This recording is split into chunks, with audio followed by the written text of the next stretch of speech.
everybody. We'll call this meeting to order. Thank you all for being here today. Good to see a bunch of smiling faces out there. We have with us today a new JFS HR officer. Heather? This is Brittney Ritenour. She comes to us by way of Cleveland Clinic in Stark State. She resides with her husband and children. We are very happy to have her. So I'm very happy to have her. But more about Brittney, you want to tell us about yourself? Sure. I mean, Heather touched on a lot of it. With two little boys, it keeps me very busy, and that's fine because I love being a mom and spending all my time with them. I'm originally from Zanesville, so kind of familiar with the area. But we're just happy to be back closer to family, and that way we have some support and we can raise the boys around our family and everything. I'm really happy to be at JFS. Everyone that I've met there and throughout the county have just been so friendly and so nice. And it just reiterates that we're in the right place. So thank you everyone for having me. Yeah, we're part of Pickerington. Yeah, so we're in the, we're like right behind Giant Eagle there on the hill in the little subdivision back there, Mingo. Yeah. So. Cool. All right, we're neighbors. Welcome. Thank you. All right, today, that's why Dan Neeley's wearing a tie. Not for my interview later today. That's good to hear. That's not why you wore it, but you have an interview later today? Good morning. Morning, Dan. You look very sharp today. Thank you. My wife said the same, so I must have done something right.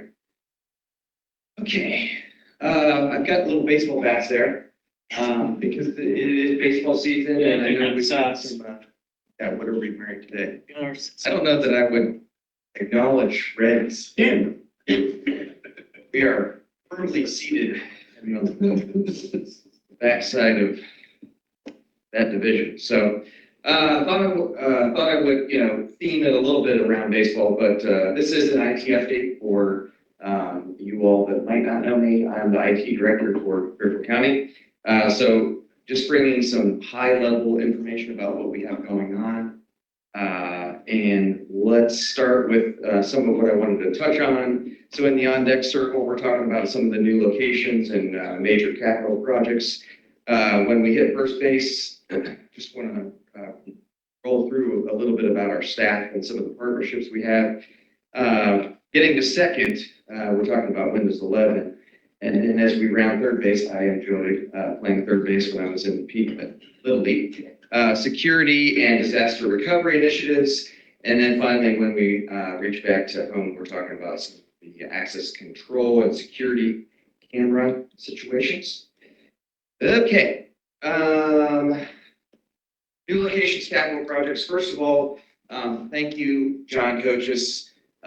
He and I have got a real good working relationship going because there's so much that happens from a facility standpoint and preparedness from the technology standpoint. I just appreciate working with you, John. So thank you.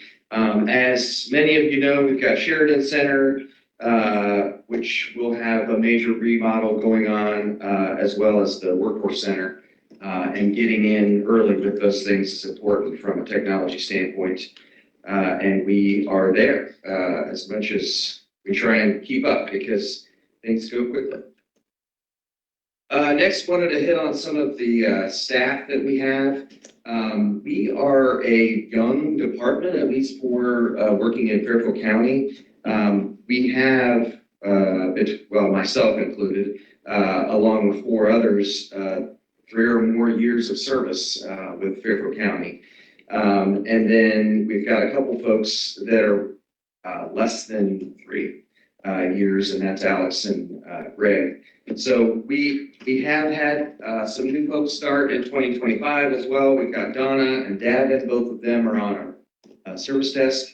But Donna came to us with, man, she's got 24 years of experience in the IT realm. So we're excited to have her, and both of them have jumped in and had opportunities to hit different locations and meet some other county staff that we support. We have around 1,300 user accounts that we're supporting in the systems. We're talking about around 1,000 endpoints. So that might be a laptop, that might be a desktop, that might be a mobile device that is managed by our team. And then we're talking just shy of 200 servers. So there's a lot going on, a lot to do.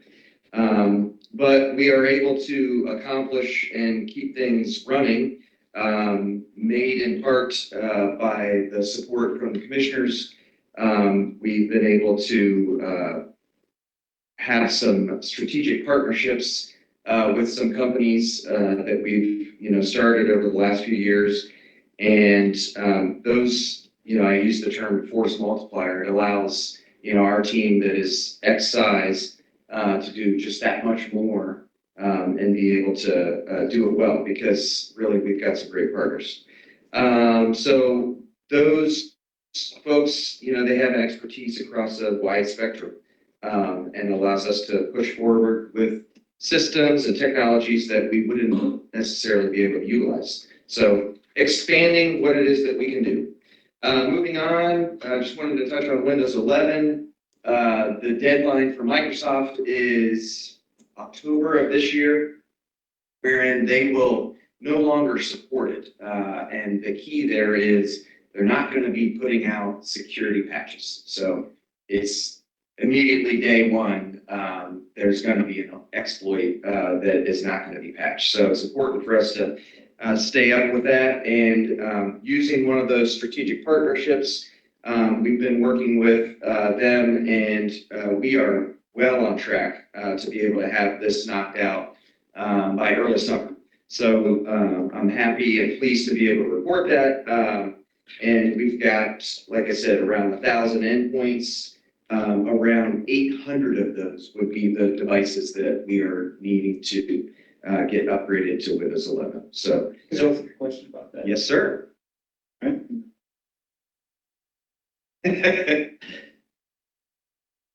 What is the current Windows? There's such a thing. Well, in Fairfield County, the normal version has been Windows 10 for a number of years. Microsoft deployed Windows 11 2 years ago, I think, maybe 3 years ago. And, it's not uncommon for an organization of size to stay on the previous version. And then, at some point, your hand is forced. Like I said, security is the biggest driver for us to move to Windows 11. Is 11 the latest iteration? Yes. And so we're moving from essentially 10s to 11. One back to the current, yeah. Moving into some of the security, in 2024, our team researched ways to gather and see information that was really already present in our environment through logs from nearly every system, software and hardware. The challenge was taking all that information and making it actionable for us. So the result of that work and research is another partnership. And that one is taking shape. We, signed contracts towards the end of last year and really began onboarding throughout this first quarter. And, we actually just had a quarterly meeting with them. Our team was impressed from the get-go with the product that they offered and the way that they offered it. And so we're really excited to have that. And again, it allows us to be able to take action within minutes, as opposed to perhaps not even knowing that there's something present in the environment. So we're happy to have that, glad to have that, and our team is excited to be able to work with them. In addition to cybersecurity, it kind of stems with disaster recovery and what you have in place to be able to handle a disaster. There's no guarantee really that it will never happen. So we've leveraged a partnership with another provider where we approach disaster recovery and backup from multiple angles. And just recently we've improved and kind of increased the options that we have to be able to recover.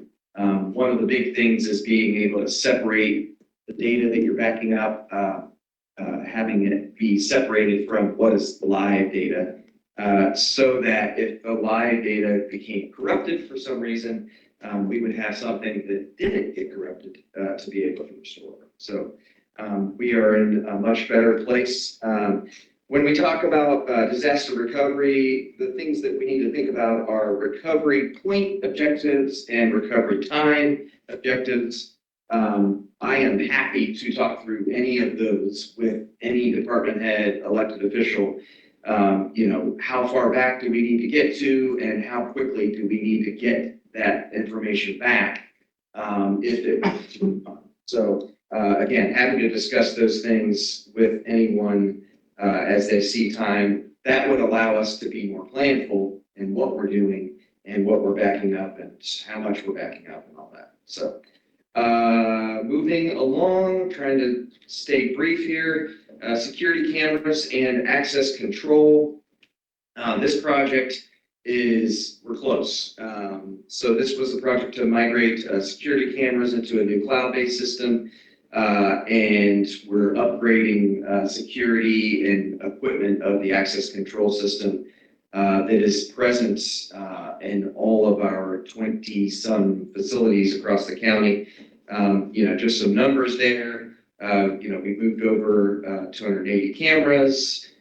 We've created those accounts and views to be able to see those cameras for 127 staff. Those are staff that would have reason, purpose to be able to pull up a camera and keep an eye on it, to be ready to to be able to take action if needed.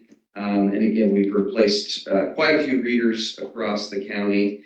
That is, we've got a great partner that is helping move that project along. But between our staff of Brian Plummer on the access control side and Michael Scanninghorn on the camera side, we've been able to get through those pretty well. And we will soon be printing and taking photos for new badges.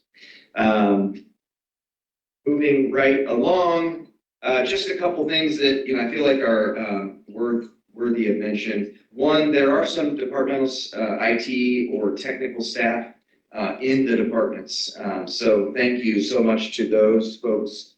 Eugene next door at the courts, the folks at DD, they have a few staff. JFS, which is where I came from, there's a couple staff there, and sheriff as well. So the partnership that we have with them again allows us to keep pace with all the things that are going on.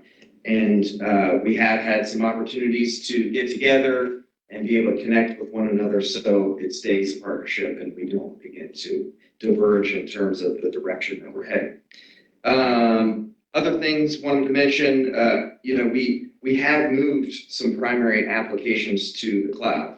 That doesn't necessarily mean that our role disappears. There's a lot that goes along with having access to those applications from a secure manner, and for example, being able to use the account that you sign into those.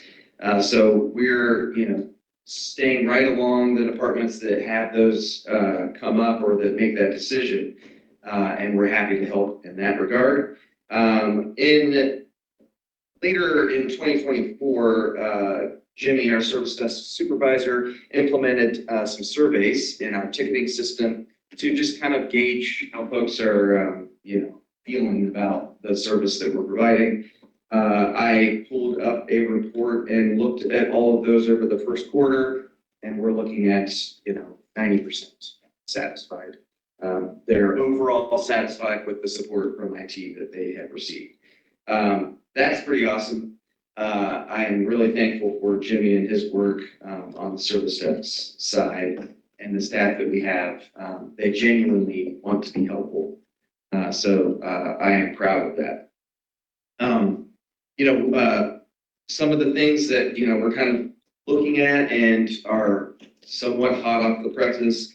We were held off on some conversations with Dell Products related to pricing and related to, them understanding what tariffs might be as they come, that product comes in and or components of those products come in. So it's just wild to think that, we were held off on some meetings related to that. But as we help departments procure equipment, we will do our best to keep tabs on that and keep you all updated with regards to those sorts of things.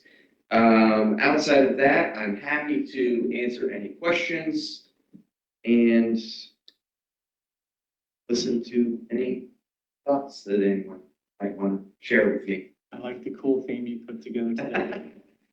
Commissioner Davis? I was just wondering, like, does your staff get, I characterize it, but departments or elected officials ever reach out to you and say, hey, here's how we're doing X.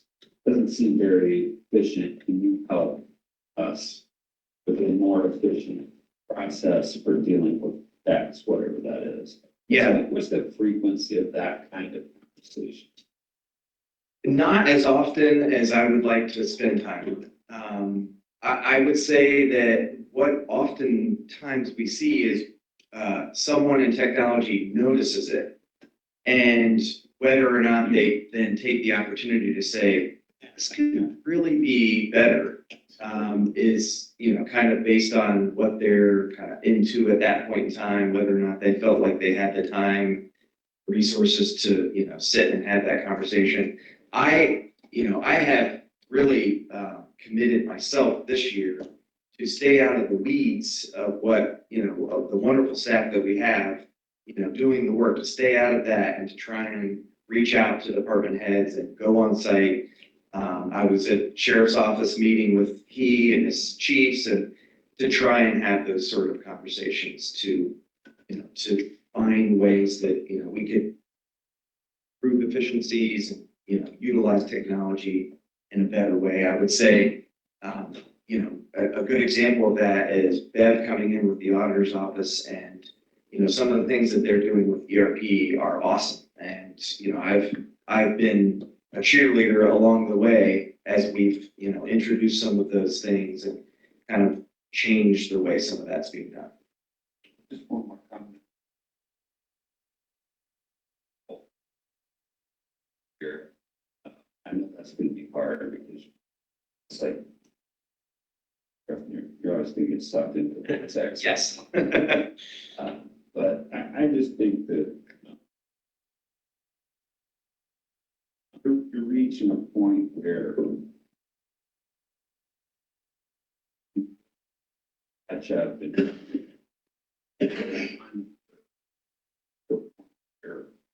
as you described, you might be able to look in front of the curve a little bit. Yeah. And one of the other things that I've tried to be conscious about this year and address is outside of Fairfield County. So there's a wealth of resources and other people that are in my shoes across, the state as well as the nation through NACO and conferences. I went to one in February, and just trying to stay connected with my peers to hear, what are they dealing with and how are they solving those problems. That's another goal of mine, is to stay focused on that and try to, help in that way. Commissioner Levis? So, obviously everything, communications, IT, everything that's under your responsibility is very, very important. But one of the things I consider the most important is cybersecurity. So what's your take on that? How do you feel about that? Well, we we had our quarterly meeting with one of the partners, that is a combination of services and a product just this week. And, they showed a slide of, the numbers and how it kind of broke down. And there were between 100 and 150 alerts that actually became tickets that were items that were brought to the forefront of our attention. That quite honestly, in 2024 or before, we weren't seeing that information. And it's interesting as we work with those folks in the county departments, we're talking with them about, hey, we saw this now. Can you check in with one of your staff, or, we're addressing it directly with the staff person.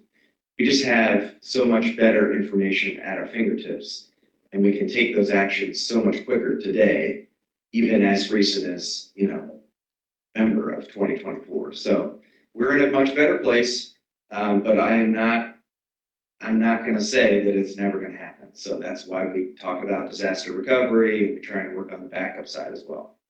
And I think it's very important, all be reminded constantly, be cautious. Yes. That, yes, and visually, yes. And, honestly, the leadership that I've worked with across the county, and there's been a lot of things that we've ushered through change. And, while yes, some people are very hesitant towards that change, on the whole, we've gotten through a lot in the last 3 or 4 years.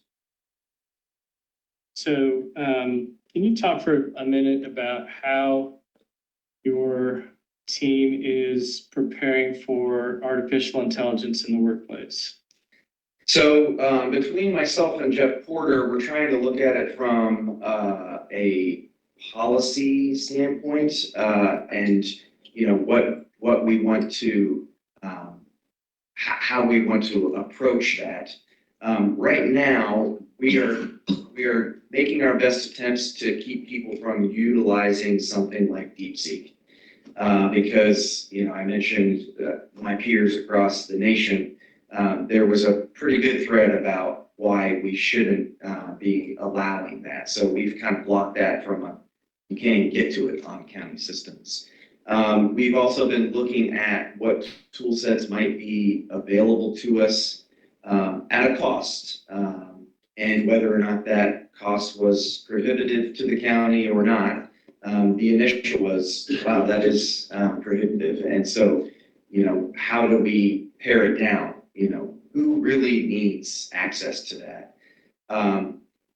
Beyond that, I would say that generally speaking, those tools are out there and they're accessible, and it's on a staff person as to whether or not what they put in there to ask of it is appropriate at this point in time. You would certainly hope that someone wouldn't choose to put specifics, as opposed to how can I address a coworker with this. Right, I guess I'm thinking more along the lines of, bigger picture. How could the sheriff's office use AI to do better scheduling, both on patrol and in the jail? And how could utilities perhaps use AI? I mean, there's, you think of countless ways that it could be used. Yes. Just wondering if we're starting to look at opportunities, or is that up to Tony to say, hey, I heard that this is out there, or the sheriff to say, hey, here's a really cool tool. I mean, how does that, is it up to the individual directors and elected officials, or is that something you guys are working on? It's a partnership. It's kind of to Steve's point or question, trying to meet with department heads and elected officials, and one, hear something that might lead us down that path, and or support them. And, hey, I've got this tool that I want to begin using, or, this product that we're looking at, and making myself available to walk along with them in that. It's very much in use in tools that we're using. I mean, the cybersecurity piece that we're utilizing, AI, behind the scenes is very much there. Sorry, I was thinking the prompts and the chat GPT and go by that certain things. We do have a balancing act here that we have to be cognizant of, and it's the use of personal data, confidential data, and whether or not when you're in a generative situation with AI, whether or not that data is getting put into a system where it just becomes readily available for people. I think in relation to, especially when you're dealing with lawyers, there's a tendency to like, oh, we can draft a pleading, using AI. But if you're putting in confidential client information into that system, you're putting it out there. So is that a breach of confidentiality? So you have to look at that from all aspects of the business operation that you're trying to use AI for. We're going to have a presentation on AI at the leadership conference. We thought it was timely, so we've got a speaker coming in for that. And Dan and I are weighing, and we're looking at which system that is out there that we could sanction for use that protects county data. And one of those is Microsoft Copilot. It has the most robust security associated with data that there is. So we're hoping that departments can use AI and help serve people better. We just want to do it in a cautious way. Cool. Yeah. I just want to mention this. I've been an elected official for almost 30 years. And I've probably heard 1,000 pitches on if we spend this will be more efficient. And the price has never gone down.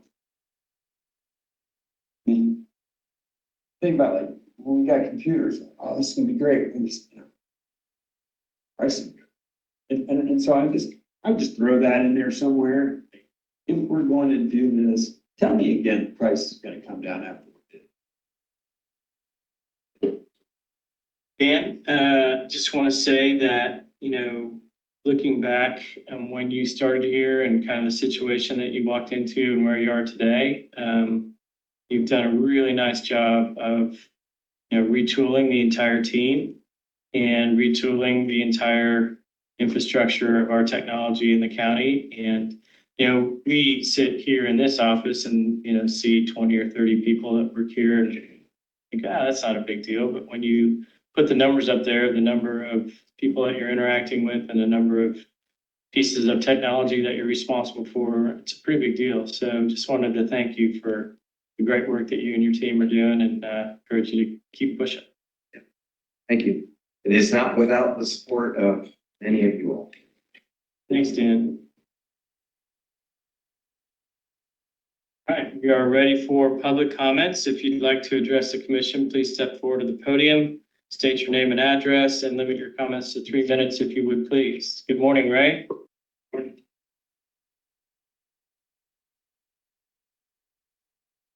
Name is Ray Stemen. I live at 1481 Wesley Way. And listening to what is said this morning by Dan, the older I get, the more I learn. There's so much more I don't know. And I imagine some of you are getting to the place where things seem to be racing ahead of us so fast I can't keep up. But one thing we can do, we can prepare ourselves for everyone in this room is going to die sometime. So we need to prepare ourselves for that. So with that thought in mind, I'm going to lift a prayer. Lord, you know so much more than what we know at this point. And we ask, Lord, that you guide and direct the leaders of this nation, leaders of this county, and the people in this room, that they will look to you for guidance in all their decisions, and especially that they work with their families. The family picture is still the same. We need each other. And we need to work with other people like mine. And we thank you, Lord, for loving us. And we pray this in Jesus' name. Amen. Thank you, Ray. Who would be next? Seeing none, thank you all for being here today. We have a legal update this morning, Mrs. Brown Thompson. Commissioner, just a reminder, we talked about this a little bit last week. Our office developed a form that'll go into CRMS and it'll be effective as of tomorrow with the effectiveness of House Bill 497. So we did, we circulated, had a little bit of feedback. It's been updated. I know Stemen sent it up yesterday to Rochelle. So people getting contracts out for tomorrow, please make sure you utilize the form and share it with your vendor. If anyone has any questions, please feel free to reach out to our office. Thanks. 2 weeks in a row with the update. Don't get used to it. All right, county administration update, Ani. All right, April is National County Government Month, and just taking an opportunity on Tuesdays throughout April to highlight a couple essential services that are provided. And with April being Child Abuse Prevention Month and tomorrow being the Child Abuse Prevention Month practice, that we just highlight Child Protective Services. Have some, direct connections there with that being my past, but the folks there do amazing work. They're responsible for investigating reports of child abuse, neglect, and dependency. They're also working with families to develop case plans and identify safety plans for kids who cannot safely return home. Sometimes that does involve the court system. So we're appreciative of juvenile court and the prosecutor's office for their role in that. CPS also helps with family support services, foster care and adoption services, and family engagement while providing ongoing case management to ensure that families receive the necessary support they may need. So hats off to our CPS folks and thank them for the very difficult work that they do day in and day out. April 15th, Leadership Conference and Board of Commissioners meeting. So next week, we will be at Alley Park beginning at 8 a.m. until noon with the Leadership Conference. And the Commissioners meeting will begin at 1 p.m. and will be at Alley Park. So we will not be here at all in the historic courthouse next Tuesday for any of the meetings. Review packet does contain a list of administrative approvals, and there are 22 resolutions on the agenda for the regular voting meeting. We do have a proclamation that's recognizing the bicentennial of the Village of Millersport. Commissioner Levesey, do you want to speak to that one at all? Well, thanks for doing it. It's pretty incredible. We're going to have a celebration next Saturday.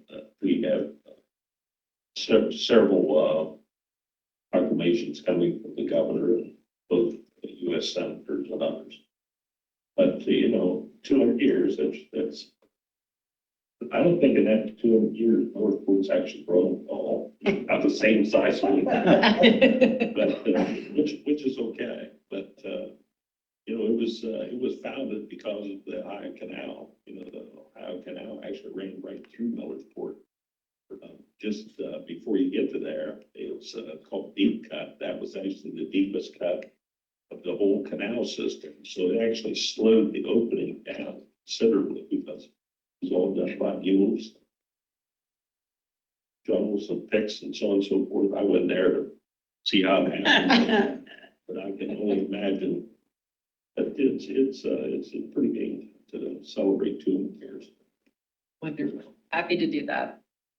We also have a resolution of support for State Issue 2, which is the renewal of the State Capital Improvement Program. It's on the ballot May 6th, and it is a renewal and will not increase taxes. This program has provided over $7 billion to improve Ohio infrastructures for almost 40 years.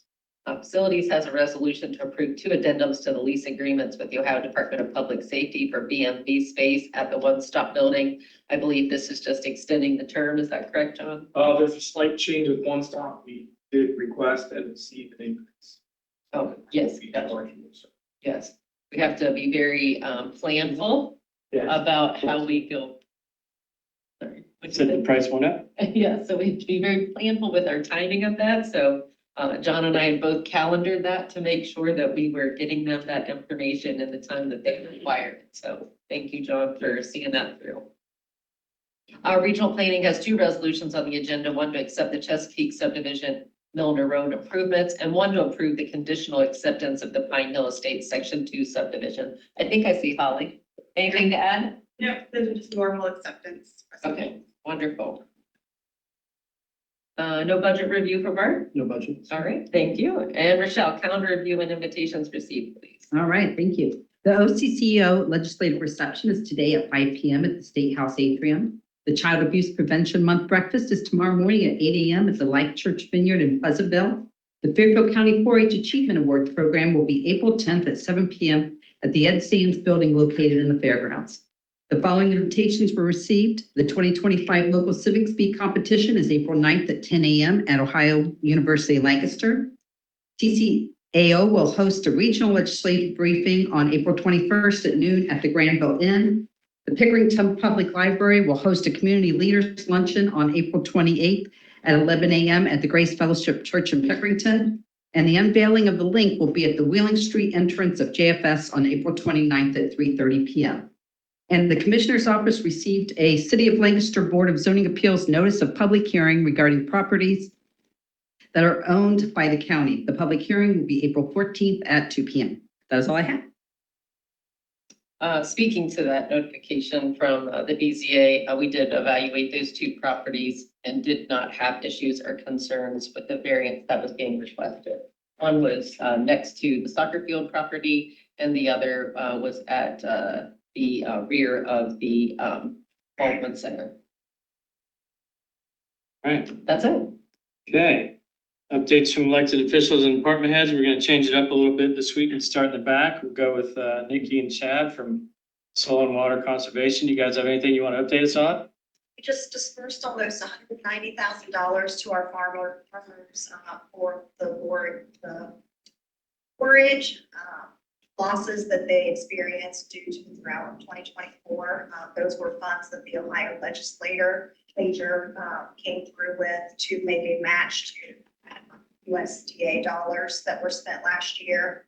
We have Senator Tim Schaefer coming on Thursday to give him a thank you card signed by the producers that came in and picked up their checks to hand out and to share with the legislators that sponsored the bill. All right, thanks for all your work on that. And we have Holly from our Regional Planning Commission. Anything you want to update us on? Just continuing to work with local communities on updating their zoning codes and comp plans to match the county or revise them as necessary. So the Thurston has been in effect. We continue to meet with them on a monthly basis just to make sure everything's going okay. We're working with Byrne Township, Amanda Township, and Walnut Township, and Pleasant Township. And Millersport is in the adoption process. Thanks. Appreciate your work on that. Yeah, thanks. And I want to introduce Kelsey. Kelsey is one of my new Crossroads planners.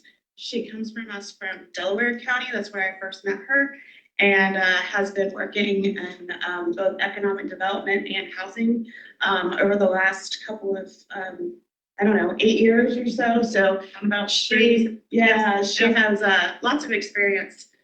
So she'll be able to help out as needed in Fairfield County as well. Awesome. Yeah, and we're working with everybody here. Nice to meet Welcome you, to the Kelsey. team. All right, Lisa McKenzie. All right, Jeremiah. Well, we're finishing up our bridge inspections, working through the next round of load ratings right now for bridges and trying to finish up the last little bit of surveying we have to do for our coming up projects. Cleaned up an awful lot of sticks, trees the other day. Probably still more of that to come, as wet as everything is. And that's what we're doing. All right. And we are fortunate to have from the auditor's office today, Dave Burguy, and perhaps you can introduce us to Clay. Definitely. Thank you. I'm happy to fill in for Dr. Brown today. She's actually serving as a judge down in Athens at the Ohio University Expo event. So that's why I'm filling in today. Just had a couple updates real quick. We recently issued a fact sheet outlining the role of the county auditor as requested by the County Auditors Association. Our work is being used as a model statewide on that effort. Highlight that. Also like to highlight that the work in the auditor's office, Dan mentioned earlier, the work with the finance team with the DocLink programs. Also the law split application program is also implementing, and would like to call out a special thanks to a couple of different people in the room. I know I've been working with Holly with RPC, Jeremiah with the engineer's office, Tony with facilities office almost on a daily basis with us, but Dan helping in the beginning stages as well with the quarters office. So those efforts are going very well. Clayton Finley, as to my right, is a new member, newest member in the GIS and the map room area.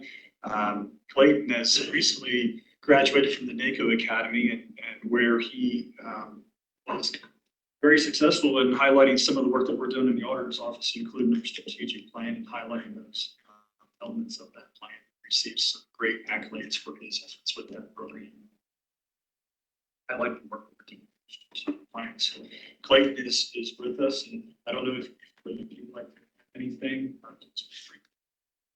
Just appreciation for having the ability to go through the NACO course. I feel like even if you're not in a leadership role at the moment, it is a good course to take for in the workplace and as well as personal and helping out, just members of the public coming in. You're being a leader to that person, helping explain things. And I feel like the NACO course was a good resource to use, some good information there.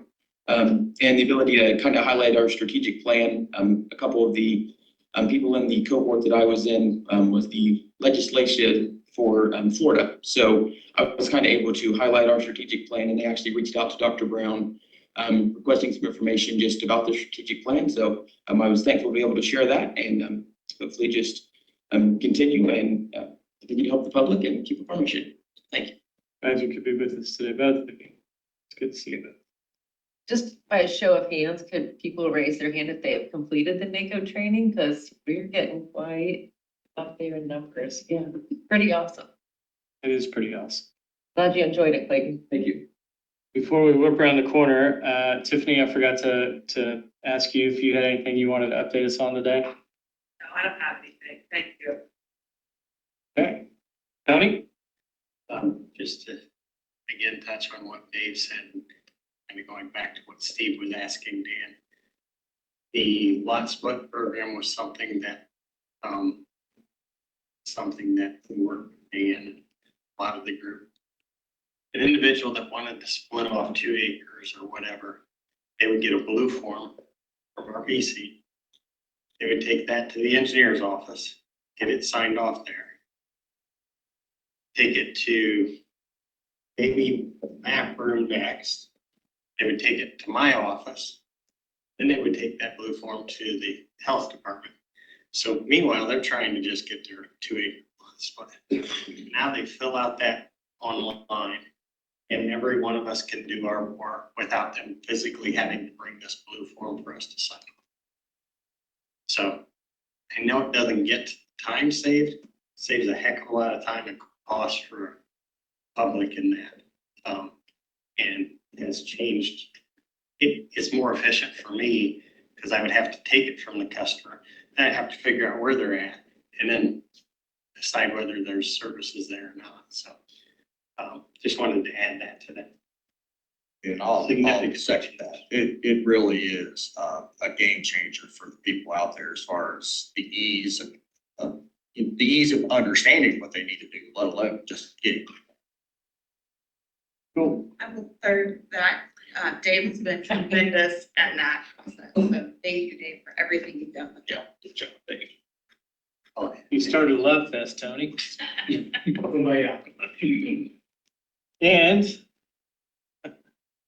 what you got for us today? Well, actually, I'm going to continue the little dust. Our Representative Lorray has helped get passed through the House budget bill, $150,000 a year for ongoing program for Workforce Center. So we've been lucky to get funding for numerous years to help cover these costs. And hopeful this will continue. I reached out to Senator Schaefer and any other help would be appreciated to help get that across the finish line through the Senate. So it's included in a list to all of the superintendents across the state as education initiatives that the state is backing. So it's nice to see that too. I got an answer from people in the state saying, nice job. It's got to get it over the finish line. And I want to second Holly on having Kelsey on her team. I've had the opportunity to work with Kelsey a lot in the region, and it's a really good get for Holly. So, that's the last nice thing I'm ever gonna say. But no, it's good to see Holly's, business growing. It's good for us because she does a lot for our county, and nice to have her have people that can help cover other aspects of the job. Great being here. Checks in the mail. All right, thanks, Rick. John? Just happy and my lovely assistant helped me here to let everyone know I destroyed Rick's office. So we're gonna, that was where Rick's office used to be located, but we have started demo at Workforce, so that's going very quickly. The heads up would have been nice, but. Well, we were trying to get you in it. But yeah, we've made some pretty quick progress out there, so we'll be excited to give you updates on that front. And as Jeremiah mentioned, on the EMA side, we did have a bit of a storm last week, but it came out fairly well compared to other community.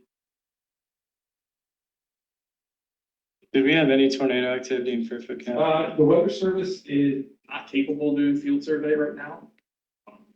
Has it all been cut? They're down, our local office is down 40%. It is unrelated in some respects to that, mostly due. But they were unable to come out. We site assessed what happened outside of Bremen on Marietta Road. It was impressive. It was isolated, but I don't have a degree in meteorology. Looked like a tornado. Okay, If I can add. yeah, please. I didn't necessarily see any tornadoes, but I sure saw a lot of hail.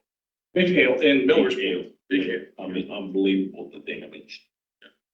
Golf size. Tons of it. I got damage, but in particular Fairfield Beach and Thornville and down through there, Haydenville. All right. Dan, any more? That was a nice presentation today. Nothing further. No need to wear a tie going forward. I mean, it's fun every once in a while. Yeah, well, I'm tied it myself. Corey, what do you got? Very happy to report that we've had another success with our scam response program. Last week, an elderly individual went to a bank and was actually on the phone with the scammer while she was trying to withdraw funds, and the bank employee tried to talk her out of it several times to no avail, and then called our hotline. Our adult protective services caseworker went over and was able to convince her that it was a scam, despite the scammer staying on the phone and trying to talk her out of it. One of the scary things about this one is that she was trying to withdraw cash, so she was going to have to go meet this individual somewhere in person. Also, as a little extra bonus, she told our caseworker that she had some scratch-off lottery tickets that she was wanting to cash in, but she was afraid to go because she thought she would be followed by this scammer. So he walked her over to the gas station so she could cash in lottery tickets. And we are following up with law enforcement. Our caseworker actually got on the phone with the scammer and told him that he was going to be following up with law enforcement and recommended that he not call them. Good work, dude. Yeah, it was happy that we got lots of appreciation from the bank as well for Fairfield County. Yeah, it's a big deal. Jeff? Working diligently on getting the Ben admin system up and running. We're currently now working with IT on a single sign-on, so people won't have to sign into multiple systems. They'll get to use their current sign-on for the program. And the dog shelter, we are currently full. There are 7 puppies there, though, that are waiting adoption. So we would encourage people, if they are looking for a pet, to take a look at the dog shelter and see what pets are available that might fit your family. So puppies, like brand new puppies? Like puppies, yeah. Thank you. No, I'm cool. But I know Steve's looking for a puppy. Yeah, on that shelter being full, you know, off the top of your head, is there cyclicality to that? We've experienced since we've had the increase in inflation, it's been a higher population. when we were down, obviously through COVID and dealing with that, we had virtually no dogs because people were adopting. So right now it's an economic situation, but it's being managed, and we are fortunate enough with our community partners to have sufficient donations for food, and ultimately we are getting dogs adopted. So right now we're hovering around 50. All right, old business, Commissioner Davis. Nothing. Commissioner Levesey. Just kind of reiterate, when we have bad weather, I really appreciate everything that EMA does and our departments, everybody that's involved in protection in that regard, first responders. So I really appreciate that. All right, I don't have any old business. For new business, Commissioner Levesey. But thank you. Commissioner Davis. No. All right. If you all will rise if you're able and join us in the Pledge of Allegiance as we go into our voting pattern.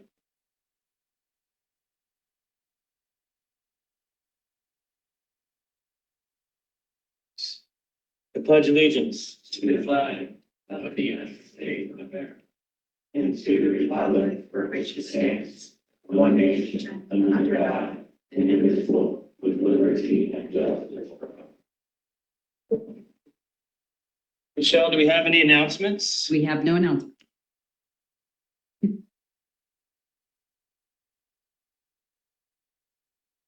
All right, looking for a motion for the approval of the minutes from the April 1st meeting. So moved.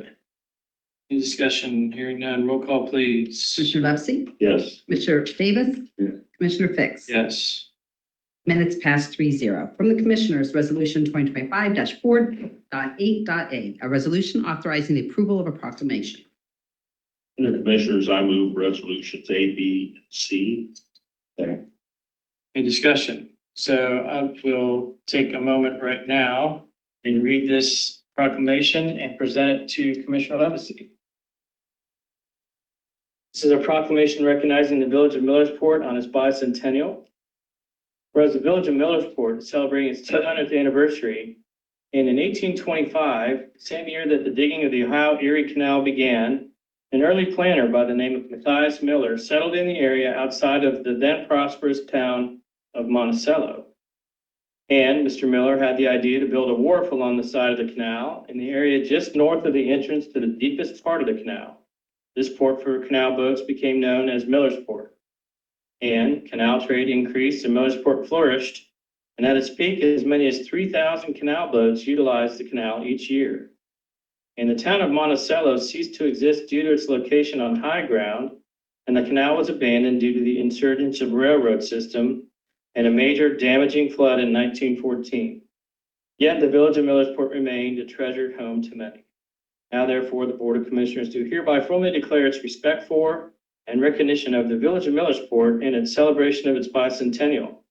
The Board of Commissioners call upon everyone in Fairfield County to recognize the 200th anniversary of the Village of Millersport and participate in their bicentennial festivities. Mr. Levesey, I know you weren't around for the founding Millersport, but I know you've been a big deal there for a long time, so happy to have you accept that. I don't know about the big deal part, but one of the things that was mentioned was Monticello. That was actually found just a little bit south of Millersport. And it about 1,000 residents, but they were primarily Irish immigrants who helped dig the canal. But there was a major outbreak of typhoid, and many of those folks actually perished because of that. So a lot of sweat and a lot of lives lost to dig that canal. So, well, thank you. Off your path, thanks to the folks at Millersport and their celebration. Well, thank you. Thank you for doing that. Yep. Should give a round of applause to Miller.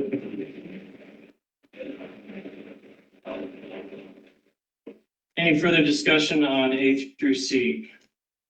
Hearing none, roll call, please. Commissioner Levesey? Yes. Commissioner Davis? Yes. Commissioner Fix? Yes. Motion passes 3-0. Fairfield County Board of Developmental Disabilities, Resolution 2025-4.8.d. A resolution to approve a reimbursement per share of cost for Ethernet services paid to AT&T as a memo expenditure for Fund 2060, Fairfield County Board of Developmental Disabilities.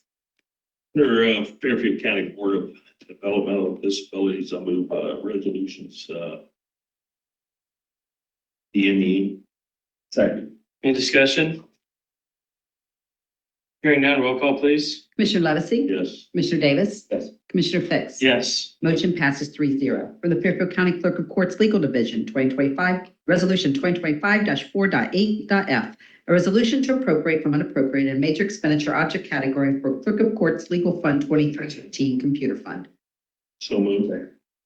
Any discussion? Hearing none, roll call, please. Commissioner Levesey? Yes. Commissioner Davis? Yes. Commissioner Fix? Yes. Motion passes 3-0. From the Fairfield County Engineer, Resolution 2025-4.8.g. A resolution to request for appropriations for additional unanticipated receipts of memo receipts and memo expenses for Fund 2580 for subdivision inspections of various subdivisions.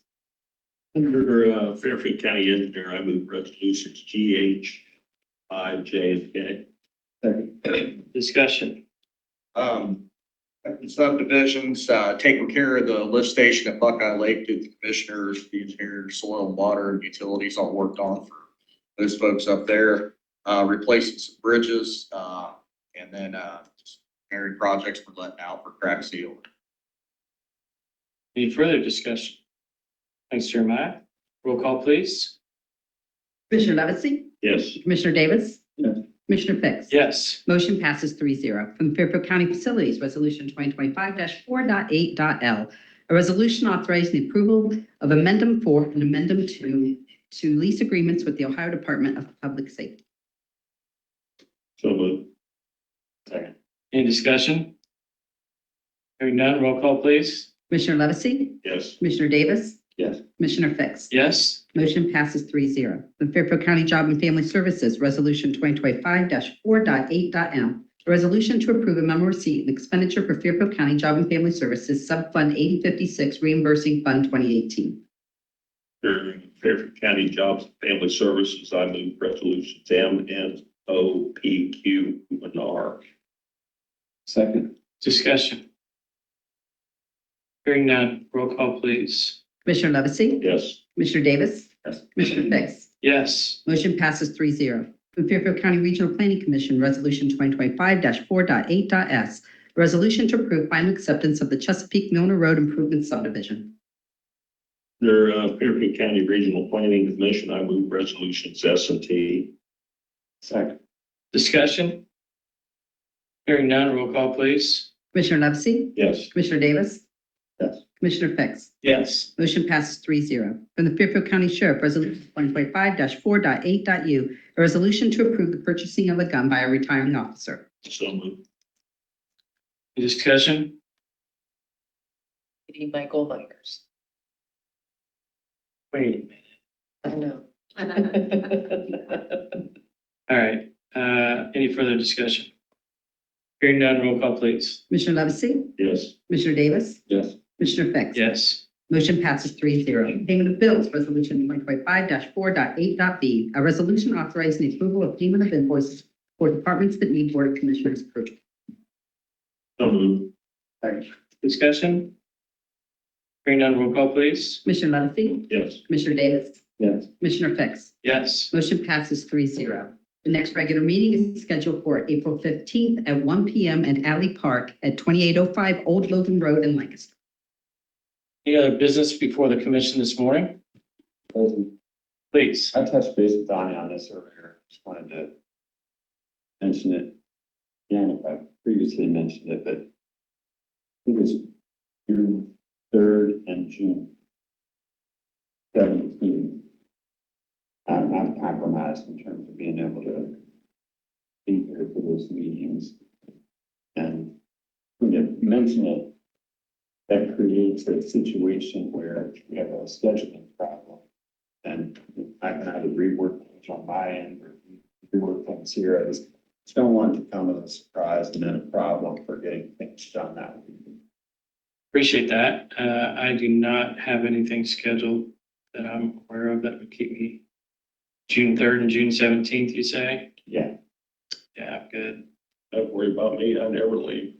I'm always here. We're gonna get Andy to take you on a trip somewhere. And travel. Thank you for the heads up on that, Commissioner Davis. Is there any other business before the commission? It's nice to see some new faces here today. Please accept our thanks for being a part of the team. We look forward to working with all you guys. I'll accept a motion. Motion to adjourn. Second. All those in favor, please signify by saying aye. Aye. We are adjourned. Thank you all for coming today.